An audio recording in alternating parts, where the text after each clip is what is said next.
I don't think there's anything inhumane about it or anything of that sort. How else do you deal with patients that are hyperactive? I have given some of them intravenous pentobarbital sodium on occasion. Otherwise, they would do harm to themselves and others. In other words, you drug them? Absolutely. Dr. Fear, can you cite just one example which shows the institution's attitude towards children that need just a little extra help? John is a problem that I think can be resolved if he is exposed to the right form of therapy. Why are you here in Q2, John? I did something I wasn't supposed to be doing. And so they punished you and put you here? Yes. Do they do this all the time to you, John? Yes. Hey you, and welcome. My name is Mike, and in this video we're gonna take a look at Pennhurst Asylum, which is, according to this one article, the most haunted asylum in Pennsylvania. Weird title. I hope there are a lot of haunted asylums in Pennsylvania. We're gonna take a gander at the place and then look at one of them alleged found footage videos that came out, so let's giddy up.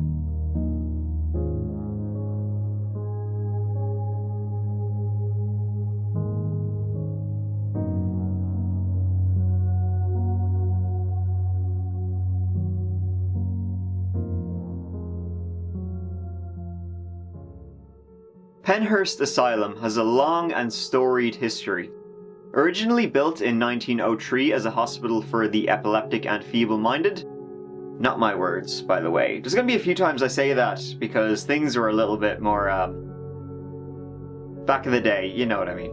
Essentially, those who at the time were thought unable to function in normal society.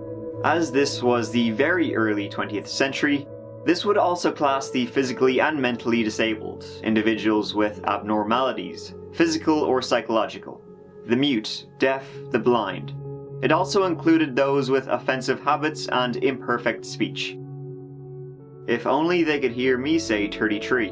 When admitted, patients were classified physically as either imbecile or insane, classified mentally as healthy or epileptic, and classified dentally as having teeth either good, poor, or treated. Well, I'm glad they took dental hygiene seriously at least. Again, this is early 20th century, so I imagine everybody had crap teeth. As time went on, the institution would be pressured to also house and hold immigrants, criminals, and orphans. It became the solution of ridding society of all undesirables. In fact, the institution's campus functioned as a self-contained city, with residents completing all of the tasks necessary to run their small society. In 1913, a legislator created a commission for the care of the feeble-minded, which declared that disabled individuals were both unfit for citizenship and a menace to the peace. It called for such people to be taken into custodial care by the government. This served to keep disabled people away from the general population, for everyone's safety, as well as to keep them from reproducing. This was also around the same time when eugenics were all the rage. And Pennhurst's chief physician was quoted to have said, "Every feeble-minded person is a potential criminal." The general public, although more convinced today than ever before that it is a good thing to segregate the idiot or the distinct imbecile, they have not as yet been convinced as to the proper treatment of the defective delinquent, which is the brighter and more dangerous individual. By the 1960s, Pennhurst was home to about 2,800 people, almost 900 more than maximum capacity. In 1968, a reporter did a short TV series on Pennhurst, which was the first that most people had ever heard of the institution. Many were appalled by the images they saw, including individuals chained to adult-sized cribs and children in cages. These are some of the sights and sounds of Pennhurst, the state institution for the mentally retarded. It's located in Spring City, Chester County. In 1908, when the institution first opened, the man in charge bitterly complained to the state that the conditions were already overcrowded. He transferred many of the patients to Q1, a classroom building. Many of them are still there. In the 18th century, the mentally retarded were often ignored, punished, and exploited. Today, things are supposed to be different. Modern 20th century man is much more scientific and civilized. Today, we no longer punish the mentally retarded. We don't exploit them either. We have come a long, long way. Now we ship them 25 miles out of town to a state-operated institution and forget them while they decay from neglect. The horrible and almost inhumane conditions that prevail at Pennhurst are not the fault of a handful of dedicated doctors, administrators, and attendants employed there. No, the children, as they are all called, who are rotting in their cages, cribs, and beds, can thank society for their dreadful plight. We have forsaken them, not in the sense of what we have done to them, but because of what we have failed to do on their behalf.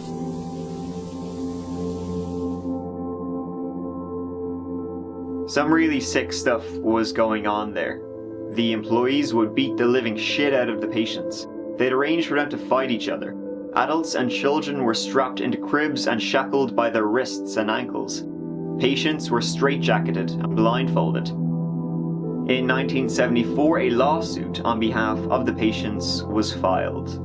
The suit was later joined by the United States and by the Pennsylvania Association for Retarded Citizens. Again, that's not my words, that's what it was actually called, so just want to be clear on that. And Pennhurst was ultimately closed as recently as 1987. And it's haunted. Well, it's actually a haunted house tour, but we'll come to that in a second. Supposedly, it's like actually haunted, if you can believe that. Apparently, Pennhurst is rife with paranormal activity.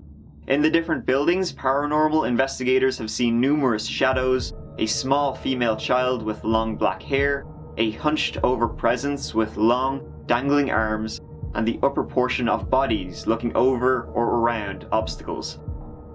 Investigators have been shoved by invisible forces, scratched.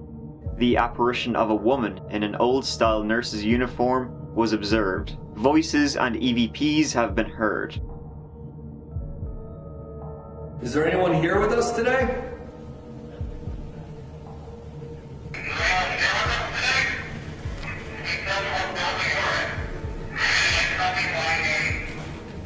I think that's outside.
What? It sounds to me like it's clearly saying, I have the power. Mm-hmm. Yeah.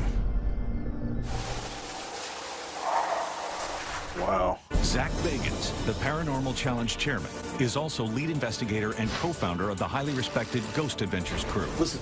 This is Paranormal Challenge, Pennhurst. And during Halloween season, it opens up as one of those actual haunted houses with the jump scares and whatnot, which has come under a bit of controversy as it's a bit disrespectful.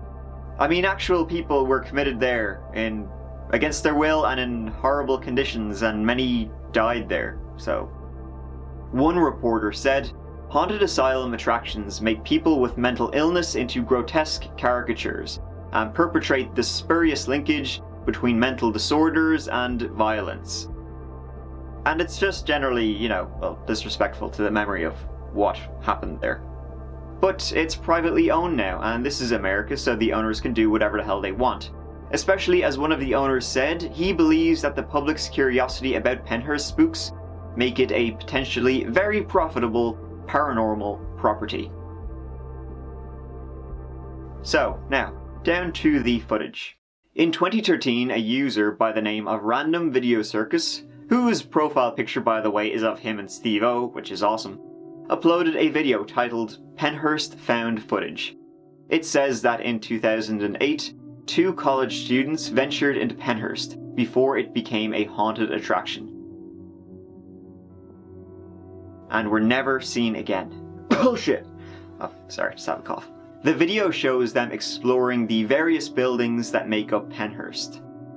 The uploader also published 2 more videos, a part 2 and SD card found in Pennhurst Tunnel. Ooh. What's in there? Anything?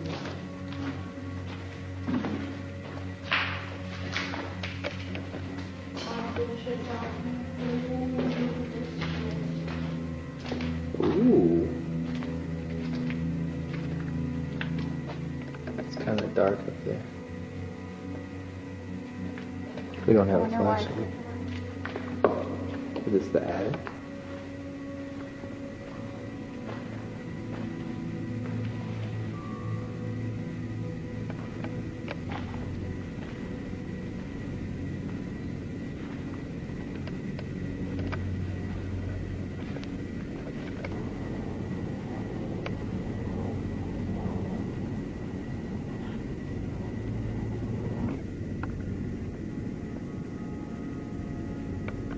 It does seem like the found footage is actually legit. What I mean by that is it was actually filmed there. But no one went missing, obviously.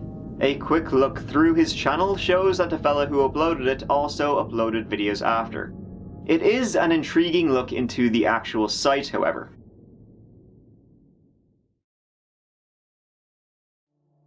Anyway, although the owners are seeing dollar signs, they do actually eventually hope to turn part of Pennhurst into a museum, which will also have a historical tour of the place which will be open to the public. Which would be a great thing, obviously, show the, actual horrors that happened there.